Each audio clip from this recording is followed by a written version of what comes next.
ऋतु गुप्ता ने लिखा है कि नमन प्रभु, व्यर्थ को कैसे छोड़ें जब उससे एडिक्ट हो जाएं। व्यर्थ को छोड़ने का सबसे जो सटीक तरीका है, व्यर्थ को व्यर्थ देख लेना। जब व्यर्थ का एहसास हो जाए तो व्यर्थ छूटने लगता है। तो केवल किसी के कह देने से व्यर्थ है, वो व्यर्थ नहीं हो जाता। जैसे कोई शास्त्र, कोई व्यवस्था, कोई गुरु, कोई किताब किसी भी बात को, किसी भी चीज़ को व्यर्थ कह दे, लेकिन तुम्हारे लिए जरूरी नहीं वो व्यर्थ हो। अब उन्होंने तो कह दिया व्यर्थ है, किसी गुरु ने कह दिया, किसी खास दर्शन ने कह दिया, खास किताब ने कह दिया, तुमको उसमें अर्थ नजर आता है। तो जब तक अर्थ नजर आता है वो नहीं जाएगी चीज।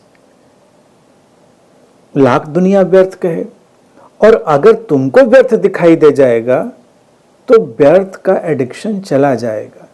व्यर्थ में एडिक्शन जो लिखा है वो होता ही तब है जब हम उसको किसी न किसी रूप में अर्थपूर्ण मान रहे होते हैं। जैसे मान लो, उदाहरण के लिए,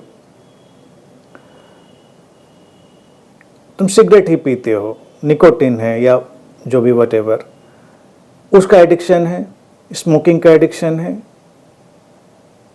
उस दिन छूट जाएगा जिस दिन ये पता चलेगा ये बिल्कुल स्टूपिड है, व्यर्थ है, क्या मतलब है, धुआं खींच रहे हैं, छोड़ रहे हैं, ये एक तो पैसा खराब करो, खरीद के लाओ बेकार की चीज़ें, जलाओ, फूंको, फेफड़े खराब करो, ये सब जिस दिन तुमको दिखाई दे जाएगा, लग जाएगा ये, उस दिन वो छूट जाएगा। लेकिन जब तक लगेगा कि उसमें कुछ है, उसमें कुछ नशा है, उसमें कुछ स्टाइल है, उसमें कुछ स्टेटस है, उसमें कुछ हिट है, जब तक वो बातें अंदर रहेंगी तब तक वो नहीं छूटेगी, वो एडिक्शन फॉलो करता रहेगा।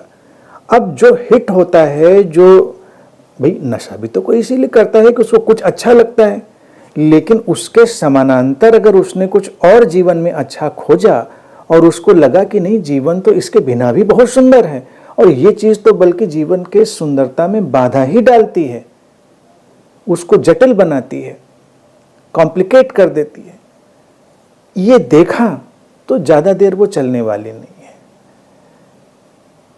तो व्यर्थ को कैसे छोड़ें? व्यर्थ को व्यर्थ देखना शुरू करें, समझना शुरू करें, अपने अंदर टटोलें। पहला देखिए, इसका फार्मूला ये है कि अगर मान लो कोई व्यवस्था या विद्वान लोग उस पर अपनी राय देते हैं कि ये व्यर्थ है, तो ठीक है, आप उस पर प्रयोग करिए।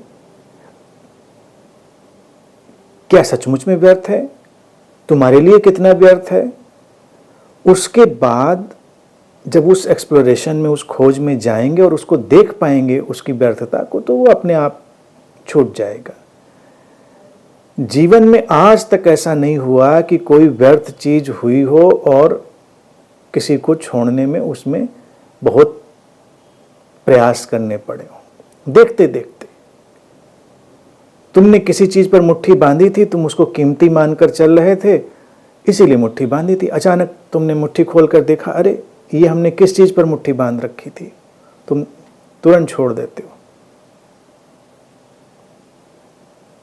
एडिक्शन एक ऐसी अवस्था है मन की, जब जानकर या अनजाने में, नोइंगली या अननोइंगली, तुम उसमें कुछ इन्वेस्ट कर देते हो, यानी उसमें कुछ निवेश कर देते हो कि तुमको उससे लगता है कि कुछ मिलने वाला है, या तुमको ऐसा एक भ्रम पैदा हो जाता है कि तुमको कुछ मिल रहा है, इसीलिए वो चलता रहता है। तो मैं समझता हूँ ये सबसे सरलतम चीज़ों में से है व्यर्थ से छुटकारा। बस आँख खोलकर उसको देखें, और अलग अलग लोगों के लिए अलग अलग चीज़ें व्यर्थ हो सकती हैं। जैसे कूड़ा है, किसी के लिए कूड़ा काम का हो सकता है, किसी के लिए वो कूड़ा है। कभी इस पर आप गौर करिए। कूड़ा भी हमारे जीवन के समृद्धि को बताता है। किसी के लिए कुछ कूड़ा हो सकता है जो हमारे लिए कीमती हो सकता है, यानी कि उसकी समृद्धि इतनी ज़्यादा है कि उसके लिए वो चीज़ कूड़ा है। हमारे लिए वो चीज़ अर्थवान हो सकती है, कीमती हो सकती है। इसीलिए वो कूड़े का स्तर धीरे धीरे नीचे आता चला जाता है। इवन जिसको हम कूड़ा कहते हैं वो चीज़, तो जिसने छोड़ा उसको तो वो बेकारी नजर आया ना, लेकिन जिसने पकड़ा उसको वो काम का नजर आया। ऐसे ये सारा प्रोसेस घूमता रहता है। जिस मुकाम पर खड़े होकर तुम देख लेते हो कि भाई ये बेकार है, छूट जाता है।